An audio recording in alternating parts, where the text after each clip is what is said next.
Welcome back to our video series on rules of the road with Joe and Colleen's driving school.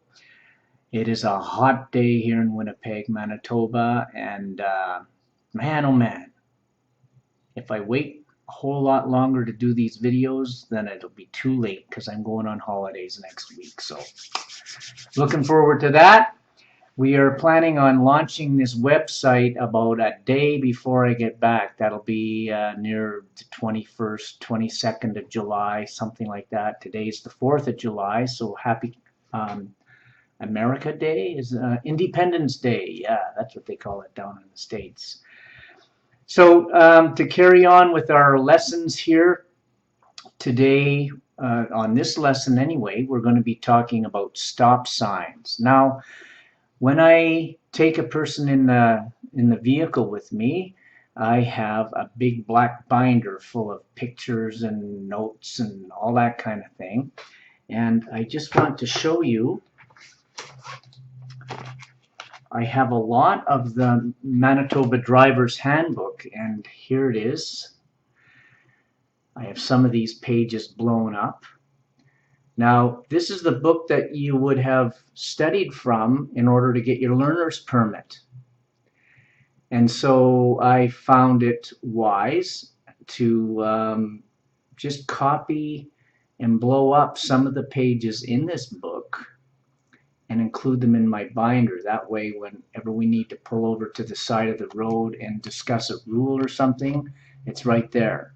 Of course, I didn't copy the whole driver's handbook because some of the stuff is not really as necessary as other stuff, but there is one page that I wanted to point out to you today, and I was going to draw a picture, but I figured, let's just go with a book today, okay, on this one. And a very often misunderstood rule is, where do you stop at a stop sign? You see a stop sign, you're coming up to a stop sign, where do you stop? Well, most people might think that, well, you stop at the sign. That is not true. The sign itself, it only tells you that you must stop at that intersection. It doesn't tell you where. It's up to you to know where. So we're going to just go, as I said already, to this page. What page number is it? It's page 26 on the driver's handbook. You've seen it. And it gives you the pictures on the top give you the three possible scenarios of where you stop. Now the first one, I'm going to try and point to it here. Okay, the picture on the top, whoops, there it goes, it's tilting, is just your basic two-way stop. Okay, and that two-way stop, that says that you stop at the stop line. Okay, so where do you stop when there's a stop sign? At the stop line. Okay, so what if there's no stop line? Well, the second picture says, where there is no stop line, you stop just before the crosswalk, which is another name for sidewalk. Okay, well, what if there's no sidewalk? Well, if there's no sidewalk, then you stop just before entering the intersection. So that's basically it. Now, depending on where you live, I used to do a lot of teaching down around River Heights. And there are some corners there. Now, I teach in the West End now, so I haven't been down in River Heights for a while, but I remember that there were some signs in River Heights that were literally 20, 25 feet away from the sidewalk. And people are coming up to the stop sign and stopping. Well, that's not right. The rule there, sidewalk. Okay, now if you have to creep ahead, that's fine. To get a good look, absolutely. You go ahead and do that.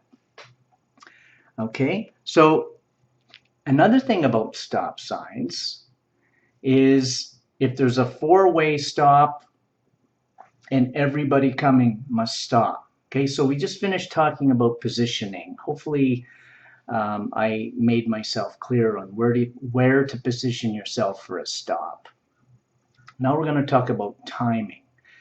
Okay, so you'll see a lot of side streets have two-way stops. In other words, maybe just the north-south directions have the stop signs, and the other ones, the east-west, they don't have any stop signs at all.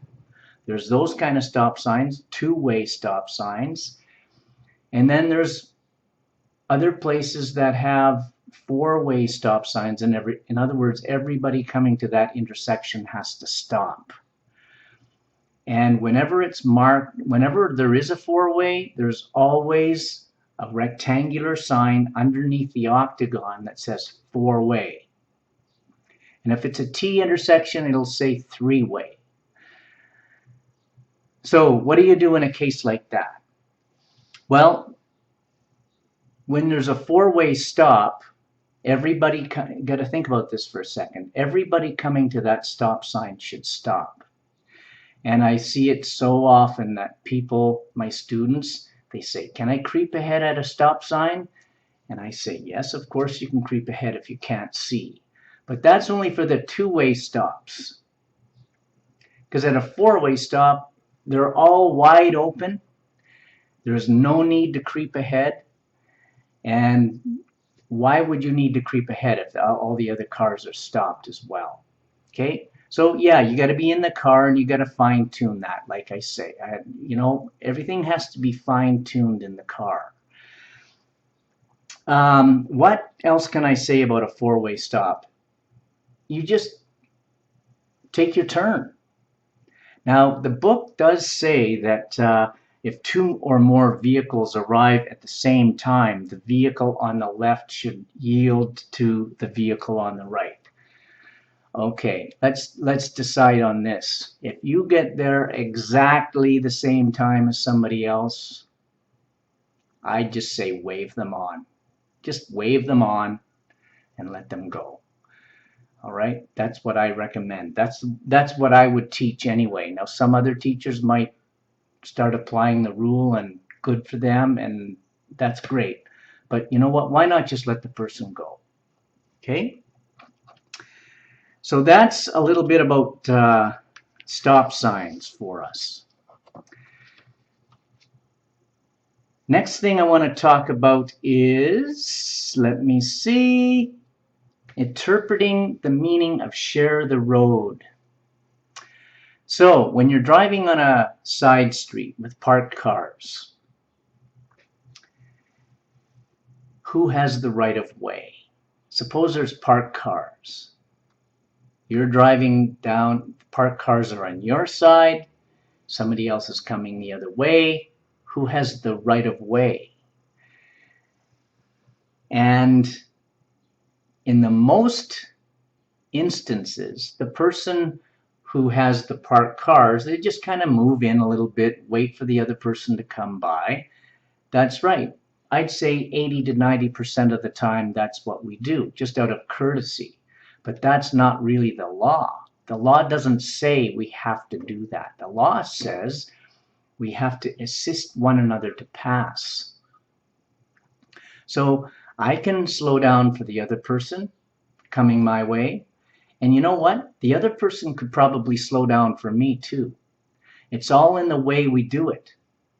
Okay, so I've got a couple of pictures I could draw, and I think what I'll do is I'll leave that for the next lesson, because this lesson's rolling in over 9 minutes already. So I'll talk about assisting one another to pass on the next video. All right, so again, thank you, Kevin, for helping me figure out how to work this webcam here and helping me get produced. And the rest of you, have an awesome day. Take care.